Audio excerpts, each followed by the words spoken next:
Well, welcome back, everybody, to the podcast for Cultural Reformation, brought to you by the Ezra Institute.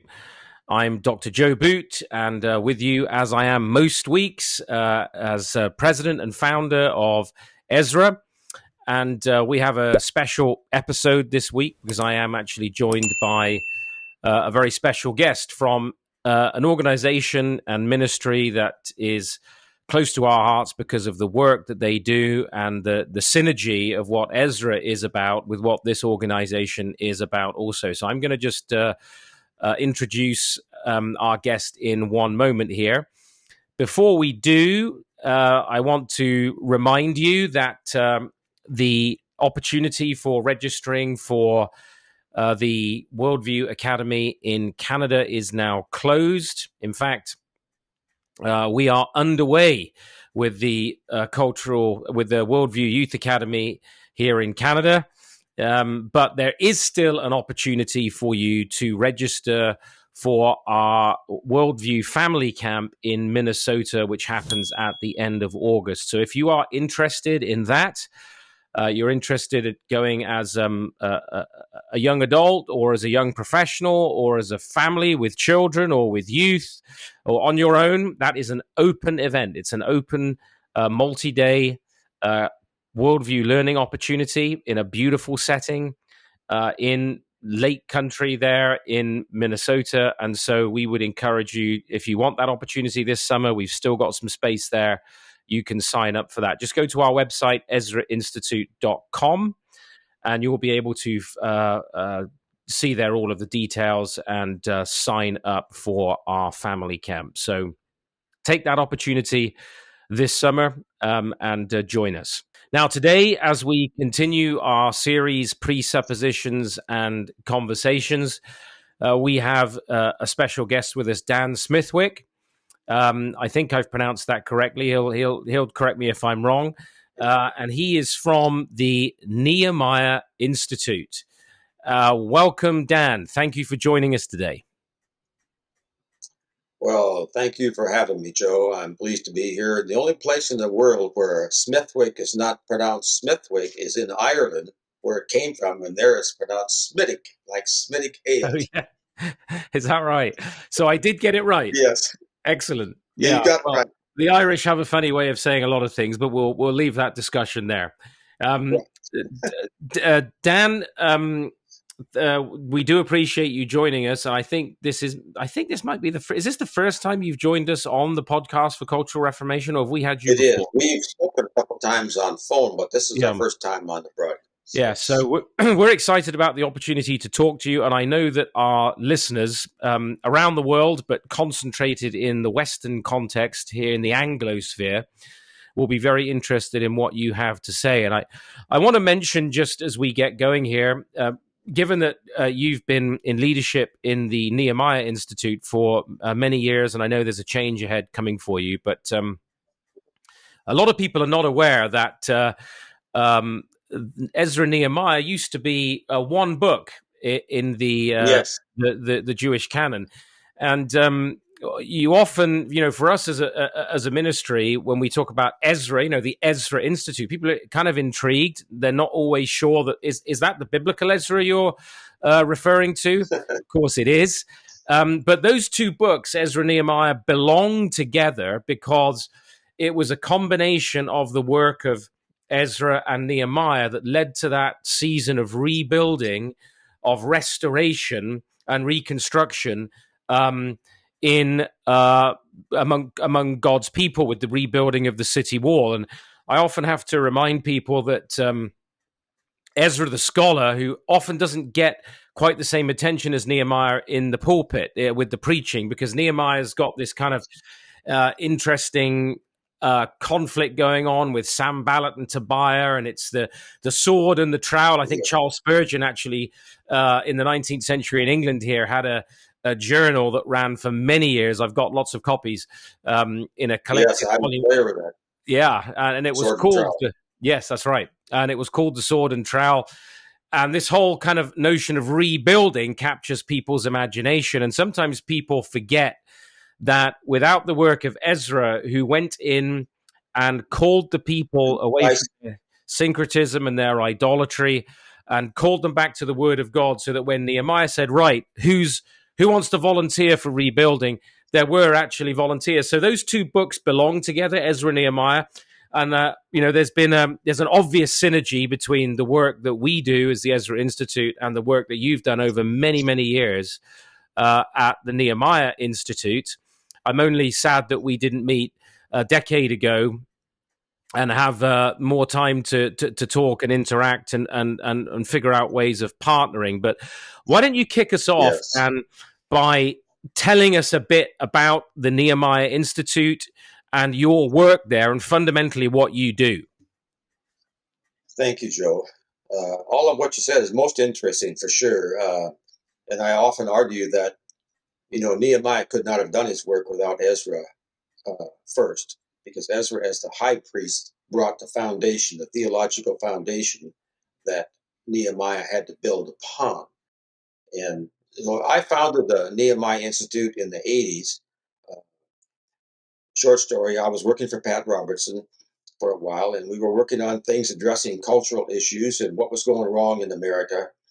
And somewhere in that process, I felt like America was in the same state as Jerusalem, who had once had the favor of God, had fallen away, and there was a need to rebuild. Well, that's the story of Nehemiah, for sure. And I also felt like there was a need for us to examine ourselves to know if we were truly thinking biblically about the ideas that we had to right the ship. And that led to my development of what's known as the Peers Test, a worldview assessment tool to help us as Christians gauge, are our ideas about rebuilding culture biblically based or not?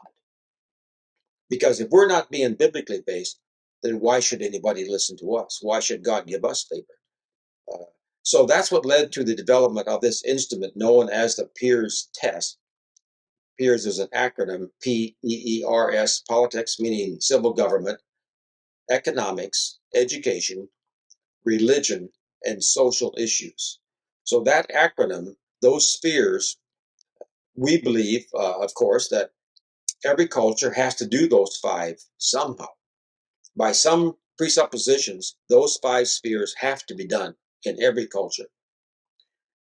And so we developed this instrument with statements, 70 statements, covering all five of those spheres to see if our thinking is lined up with Scripture or not.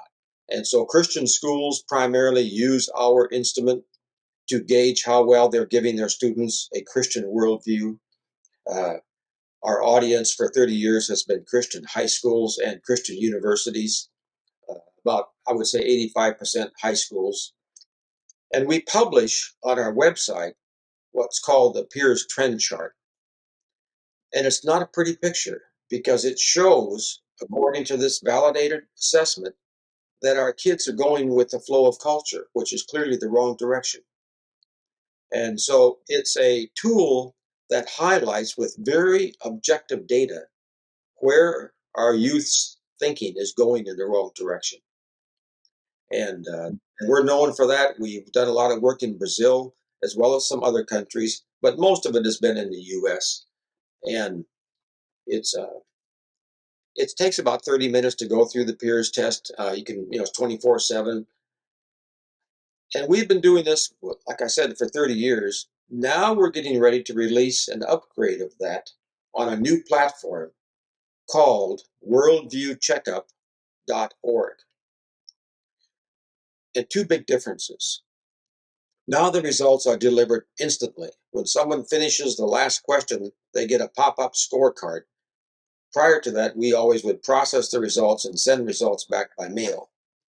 So this is a major upgrade that users can get an instant scorecard, highly confidential. Even I can't see results, personal results. So people can have confidence that what they see, no one else sees. The second thing that we've done with this, over the years with Peers results, we would be monitoring which questions were most frequently missed. We began writing position papers, white papers, on those questions. given a biblical defense of why we would say a person should agree or disagree. Now we've linked those position papers directly to the scorecard digitally, so that when someone gets their scorecard and it says, you missed question number 23, they can tap on 23 and get this professionally developed 7-8 page position paper given a biblical defense of why they should have gone the other direction. So it becomes an assessment tool and a training tool all in one. So now what we're doing, Joe, with this new release, which will be out in a few days, the site right now is open, worldviewcheckup.org. An individual can go there and take the full test and get the results. But in a few days, we'll have group testing functionality available. So a pastor could go to the website, worldviewcheckup.org, obtain as many tests as he may want, 50, 100, 1,000, and give the people the access information, which he will have. And he can then run summary reports. He can't see personal results, but he can run several summary reports and find out in his own congregation what are the strengths and weaknesses of our worldview understanding. Now, here's why that's so valuable. The crisis that we have in the West, in America, and we all know about the craziness that's gone on in the U.S. the last several days. It's a worldview crisis. It's a worldview war that we're fighting. Bad policies come from bad worldviews. That's the war that we are in. And the church has to address that war more than anyone else. The church has to take the lead on correcting the bad worldviews to get rid of bad policies. And we need to be sure that we are thinking right ourselves. So now a pastor has this tool. He can get summary results and he can say, okay, I can see where our weaknesses are. In fact, one of the most valuable reports that he can run is called the top 10 missed questions. So of the 70, there's a nice report. Here's the top 10 questions that your group missed. Just concentrate on those. They'll all have position papers. So it's like ready-made sermons. I was going to say there's That's really cool. opportunity there, isn't there, for a pastor, for a leader to actually assess the congregation and figure out, okay, well, in my preparation for preaching, in my sermon series or whatever I'm doing in a given year, these are the areas that we've got to address. Now, Dan, I mean, before you give us a bit more on that, I just want to pause there just for a second. Yes. It often, though, isn't just the congregations, is it? Because one of our biggest challenges is that actually the pastors themselves, it's the failure of the pulpit that's led to Yes. the crisis of where Yeah. the people are in terms of the poverty of understanding. And I want to drill down into that in a moment. But just in terms of, I mean, this is an incredible self-assessment tool. But it's not just a self-assessment tool, and I want to encourage. We're going to put this the link to this, Dan, in our show notes, which is both video and audio. So Very people good. they'll be able to see the link. They'll be able to go to the website and take this test themselves. But this is very exciting because you're not just giving people the result of where they've fallen short.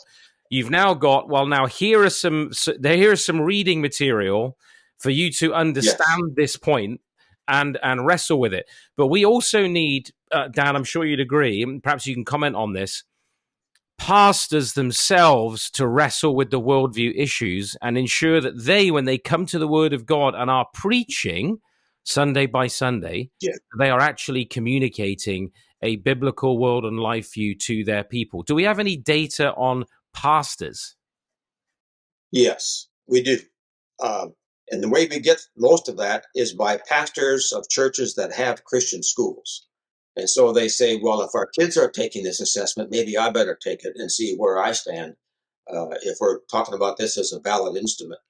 And so we have a scoring mechanism, and it's shown on the website as far as the range of results and worldview positions. And pastors will generally be just at the minimum of a biblical worldview. Now, students come in far lower than that in a moderate Christian or even a secular worldview, but our pastors we would like to see them at least mid-range, if not high, in a biblical worldview position. And of the 5 tiers categories, politics, or meaning civil government, economics, education, it's the first 2 where we always see the lowest scores, in government and in economics. Well, how many pastors are trained biblically in a seminary to address those 2 areas? Very few. So their results are lower there too. And yet, think about the significance to a culture of the views of the principles in civil government and economics. I mean, those are huge drivers of what's going to happen in a culture. So if we've lost those 2, we're just going to have a messed up worldview in our culture. And pastors will do well, of course, in the religion category, not so well in the education category, even. And yet, the pulpit is the place where God has sovereignly given truth to be proclaimed. Yeah. Yeah. If it's not being proclaimed from the pulpits, it's not Yeah. going to happen. And I'd make the So, observation there too, that the data that you've collected there is pastors with Christian schools. So those are pastors who are already, in terms of the broad yes, spread of pastoral leaders, who are already committed to the idea of Christian education. They're already committed to the idea that we have an obligation to ground our children in a distinctly Christian perspective on things within a Christian school. It'd be very interesting to know. I would imagine that pastors who don't have Christian schools, are not committed to Christian education across America, may score a lot lower than these ones who, as you say, are just teetering on the edge of having a biblical worldview. in fact, we know that. We know that to be true because sometimes pastors will find this because somebody referred them to it or whatnot. And when they take the test and don't have a Christian school, don't have this focus on worldview, their scores are 20, 30% lower. Yeah. So your point is right on. Yeah. And on a score range, we go from plus 100 to minus 100. And we explain that on the website. So pastors score right around 70. That's our minimum for a biblical worldview. Our students are in the 20s. That's bad. Our teachers in Christian schools are in the 40s. Now, there's no way you're going to get students up into the 70 range if your teachers aren't there. You know that verse, a student should not be greater than his master. So this is a systemic problem. And it means we have to examine ourselves, which is a biblical command. Examine yourselves. Make sure you're in the faith. And this is a tool developed. It's really a tool that, I mean, tools should be used. And if the tool is used right, it accomplishes what it's designed for. And that's what this instrument, by God's grace, is now available for churches to strengthen themselves in the Word of God and have confidence to take a stand. I took this paragraph off of your website. It is so good, about the theologically compromised urge to synthesize Christianity with other worldviews. That's where the Piers test shines. It shows where we have synthesized our views. And then we can begin course correction. Yeah. So Yeah. that's what we do, Joe. That's what we're known for. Yeah. Well, this is a critically important ministry, and there aren't many opportunities to find this kind of granular data for a start off. That's very, very difficult to find.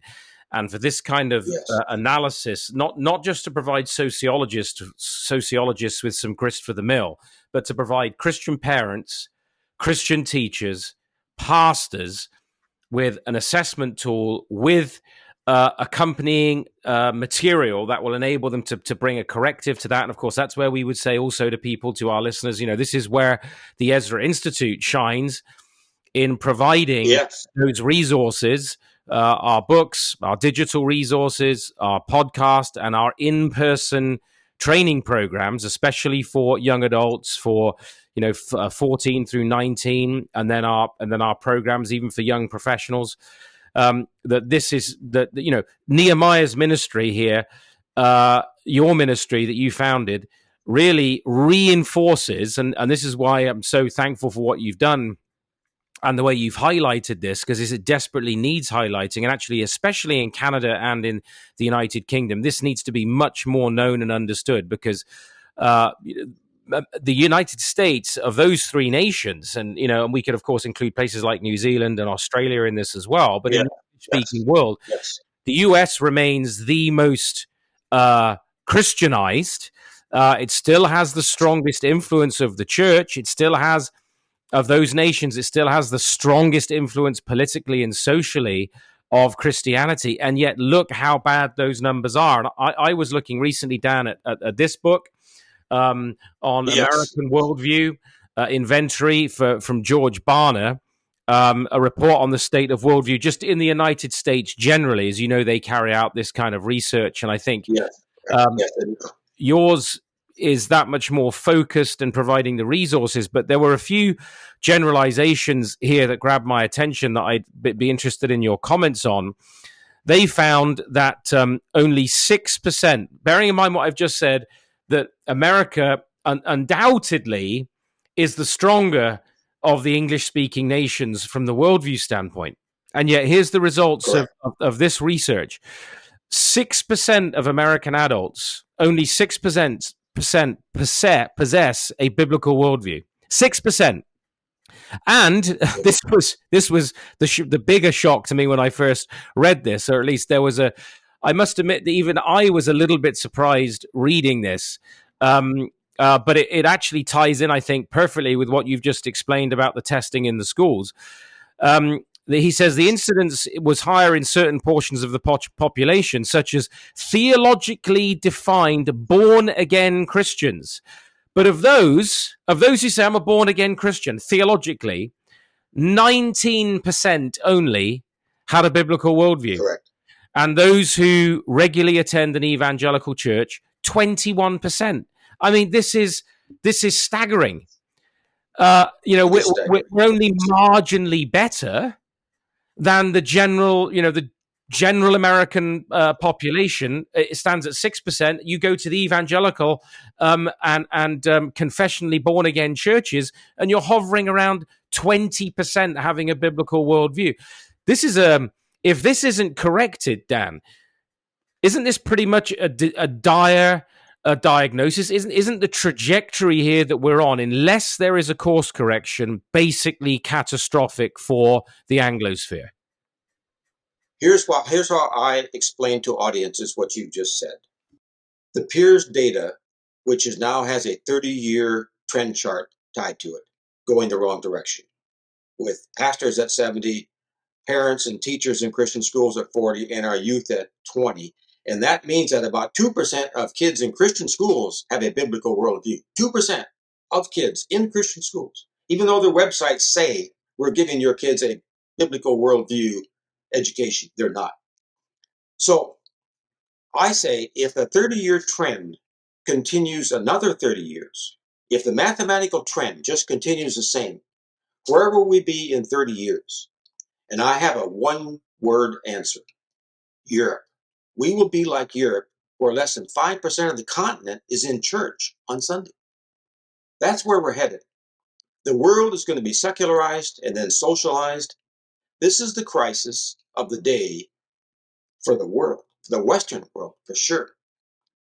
And we have to accept the fact that we have been miseducated, misinformed. Our own thinking is askew. And here's an instrument that can show us precisely where and give us a biblical perspective of changing our world, a course correction, as you say, which is exactly what's needed. So the crisis is before us. We all know that. We all know how messed up things are. I mean, uh, social issues, the transgender issue, everything's messed up. Fiat currency, all of this is wrong. Um, and many cultures have been at this spot, including Israel many times, and God had to bring a course correction, which usually meant pain. And I think we're heading for a lot of pain. Uh, and at some point, we're on our knees and we say, where did we go wrong and how do we get out of this? That's where your materials are going to come into play so much, because the Peers test is like a medical x-ray. When you're not feeling well, eventually you go to the doctor and he says, let's run some x-rays. And he says, here's what I see. The Peers test is what I see. Now, what do I do about it? We need resources, and you have some of the best resources for people to change and correct their worldview. So on this Nehemiah and Ezra hand in glove, this is a Mhm. God thing. Well, It really is. this is fantastic, Dan. We're actually in the process right now of moving forward with employing your test with our own students at the Worldview program, so that when they arrive, they're Right. going to have the worldview test, and then they're going to be tested again at the end of the week, so that we can say There to you go. parents, look, you know, this is how your students arrived, your children arrived in their thinking, and this is the transformation that's taken place. Because as you said, and it's hard to hear it. It's hard for many churches and many Christians to face it, and I think many are still in denial. But you're absolutely right. Yes. We are headed the direction of France and Yes. much of Yeah. continental Europe, unless the church wakes up to this and families wake up to this and address it. I want to, in these sort of 10 minutes or so that we still have, Dan, I want us to drill down just into a couple of things. Um, the first thing is the areas in which you notice the biggest gaps. I mean, obviously, you've talked about politics, economics. I mean, that's a huge gap. I see that all of the time.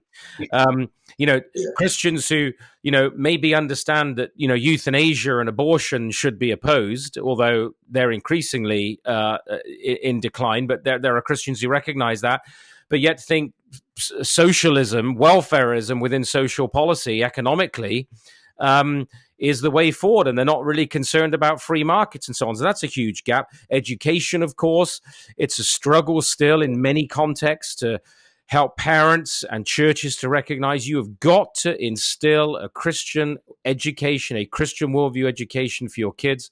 I want to talk about that in a little bit too. But as you've done these surveys with the young people, just highlight for us maybe two or three areas that jump out to you the most as the most concerning, where there is this lack of a biblical understanding that would really surprise those of us who actually read the Bible consistently. What are some of the areas you're most concerned about as you look at the culture and you look at Right. the results of these tests? Right. That's really the question. In doing the peers testing, after a few years, we began to see which questions were most frequently missed. And it turned out that the questions most frequently missed had to do with what's the government role in this issue? What's the government's job? And so we developed a sixth index called limited government. What is our view of the role of civil government? And the problem that we're seeing with our youth is what we now call the entitlement mentality. I'm here and I'm owed. And I want the government to make sure that I get what I'm owed. Education, uh, any kind of benefits.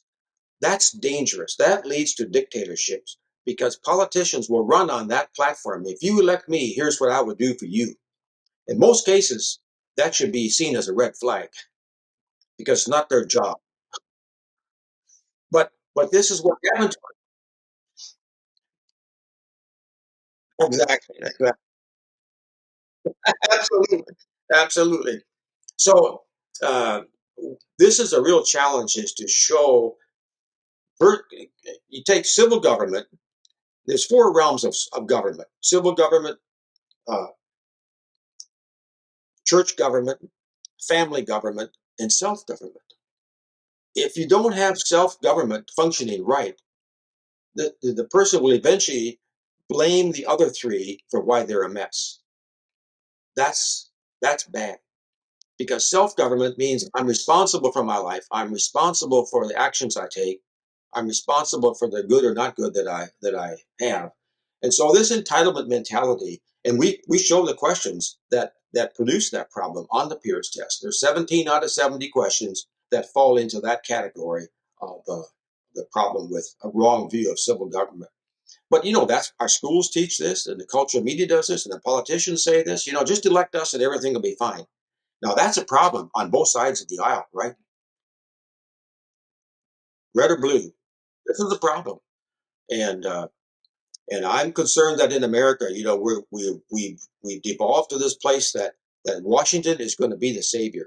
That's really dangerous. Uh, Turned our own Constitution on its head regarding the flow of government. So we have to take a broad perspective. We can't just put on our glasses, our religion glasses, and say, well, I understand the Christian religion, okay, I got a good score in there, and forget about economics and education and all the different social issues.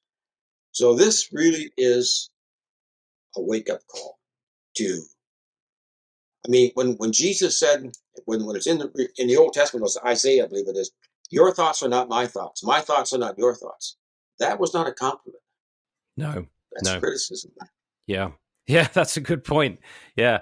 No, we tend to see that verse in terms of, oh, God's just telling us how transcendent he is, but he's actually rebuking the people for not thinking his thoughts after him. That's a really interesting point.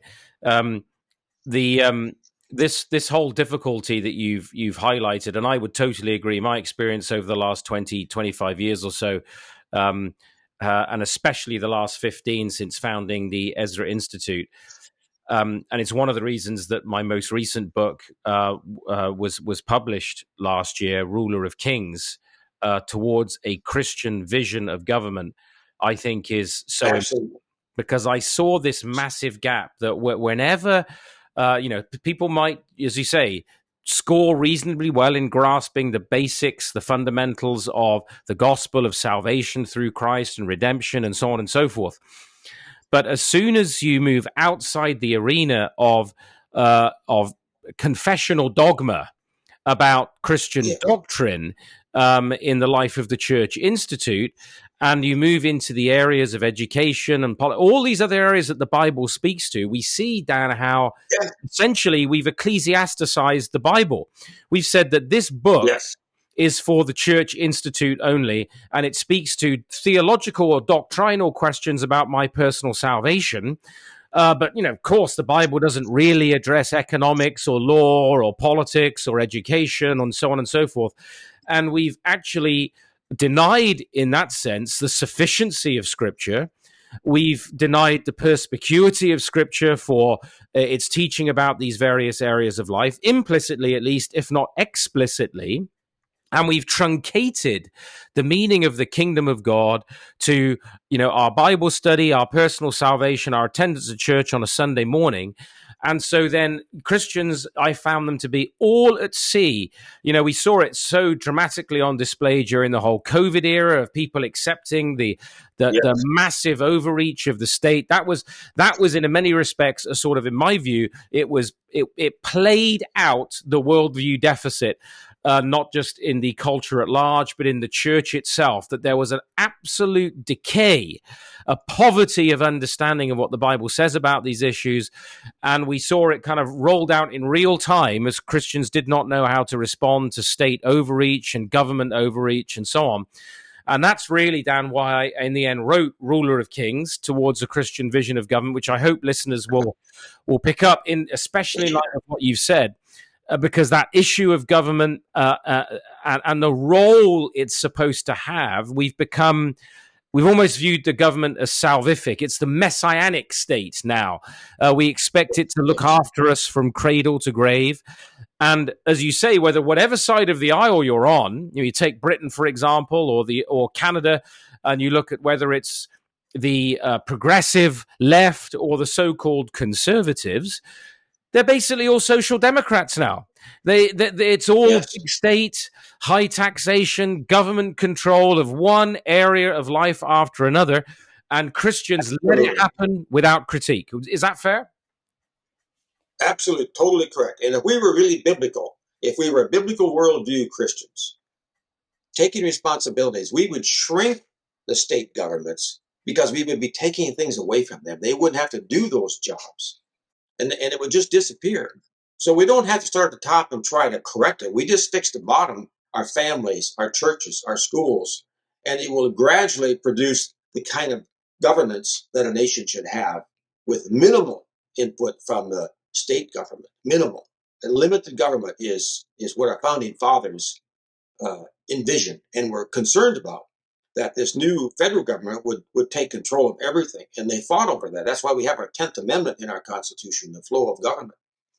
So this is really the battle of the hour, Joe. And that's what I would like to leave with our audience, that this is a worldview war in the West.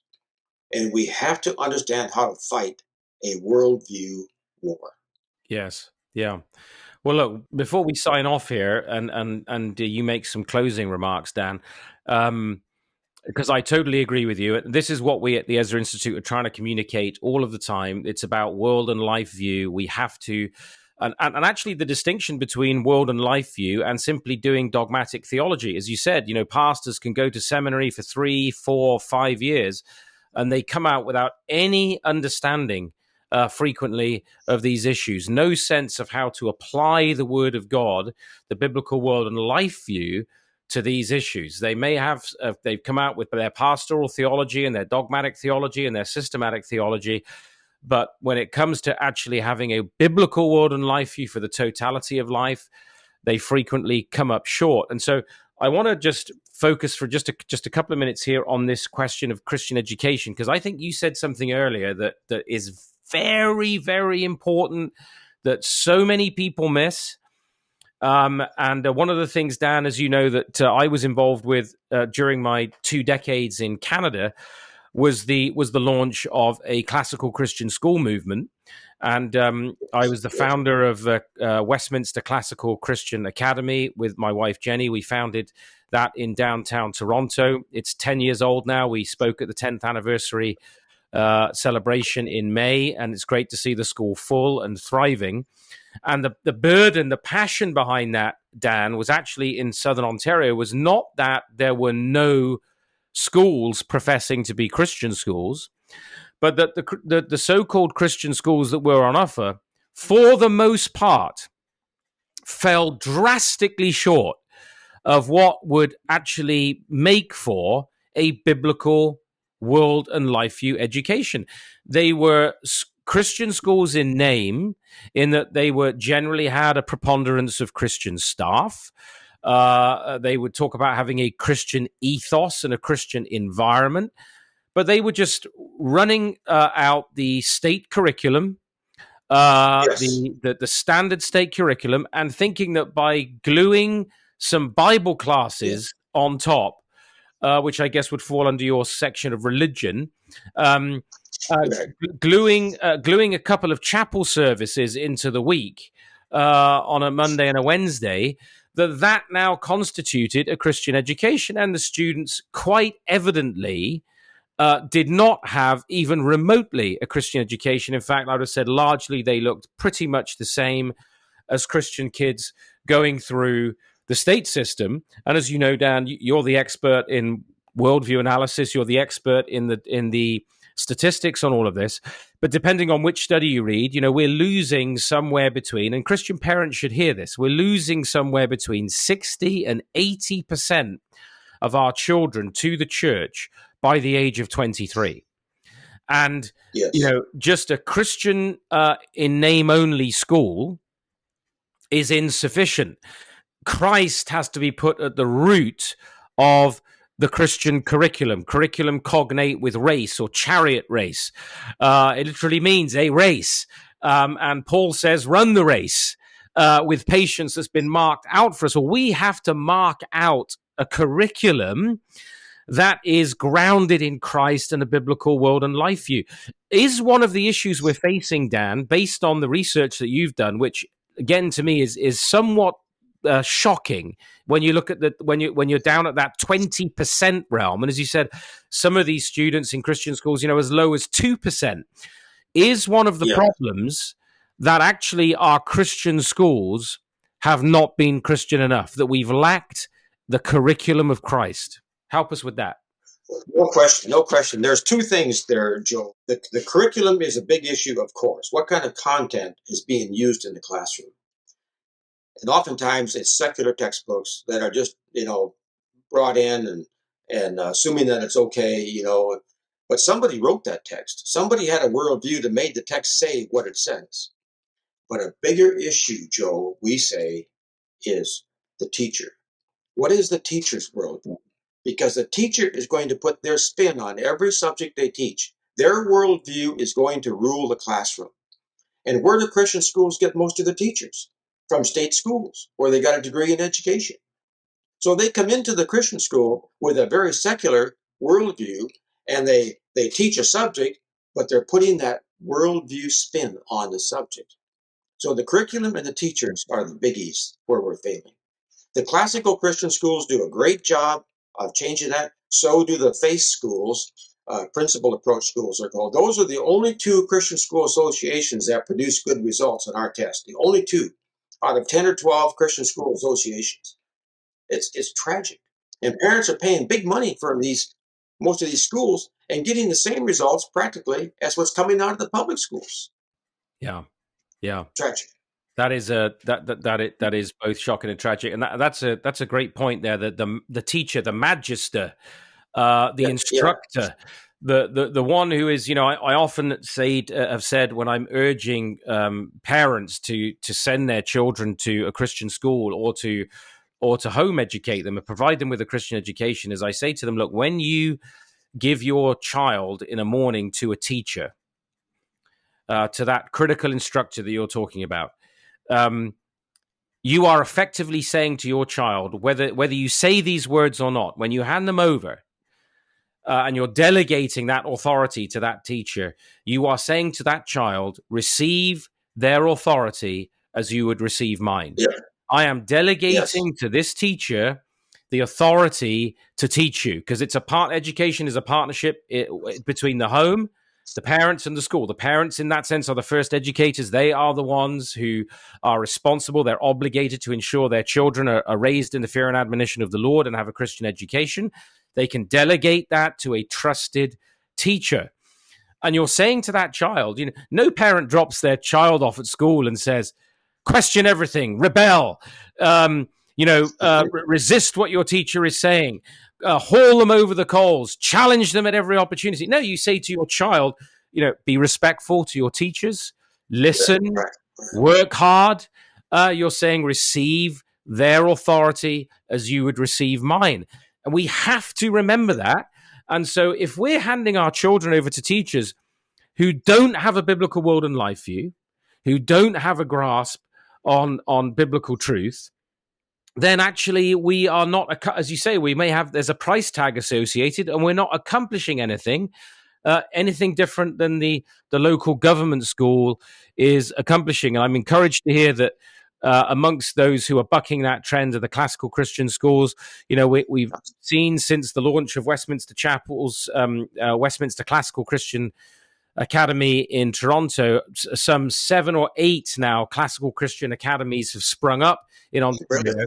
So there's the beginnings of a wave of resistance to this. That as we've said, and it may seem very small at the moment, but the ocean is made up of many drops. You have to start. You start where you are, and it's drip, drip, drip. But we've got to start turning the ship somewhere. But that's a really good point. Not just the curriculum. Curriculum is vital, but the teacher. Who is the teacher? Are they prepared? Are they equipped? Dan, back to you for any sort of things you would want to close with. Any final word of encouragement or exhortation to our listeners today? Colossians 2:8. See to it that no one takes you captive through empty philosophy and hollow tradition after the rudiments. Yeah. So that's kind of a hallmark verse. See to it. Well, this is a tool to help you see to it where your philosophy is at. And I want to say to pastors, Joe, why wouldn't every pastor want to know the worldview status of his congregation? I mean, that's your job. That's your calling. That's your ministry. You're supposed to be equipping the saints. So here's a tool that you can do in the secret of your own heart, worldviewcheckup.org. Find out where you're at yourself first. Then go to your rulers and your elders and say, let's do this together and talk about our differences and whatnot. Then take it to the congregation and saying that we did this ourselves. And here's what we found out about ourselves. And now, congregation, we want you to do it. It's totally confidential. Why wouldn't any pastor want to do that? I implore them to do that. contact us if you have questions. You can reach us through the website. I'm happy to talk to pastors anytime about the importance, significance, and how this is used. And thank you for having us, Joe. God bless you for what you do. Well, thank you, Dan. That's fantastic. Let me reiterate that if listeners, whether you're a family, for parents, young adults, you want to see, you're at university or you're about to go to university, do this worldview checkup.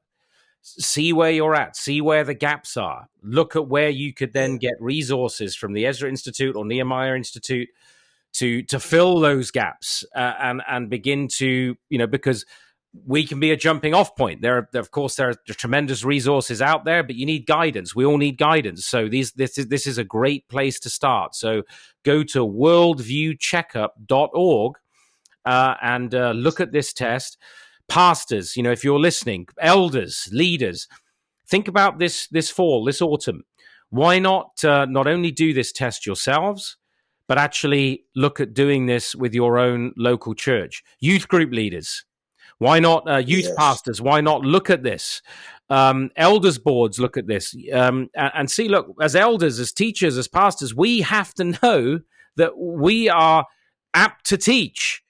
Do we have we got an adequately developed biblical world and life view? This is a tremendous tool that I think we can put to use. And then let's see where our congregations are at and how might that begin to guide our preaching and our teaching, Christian principles as well.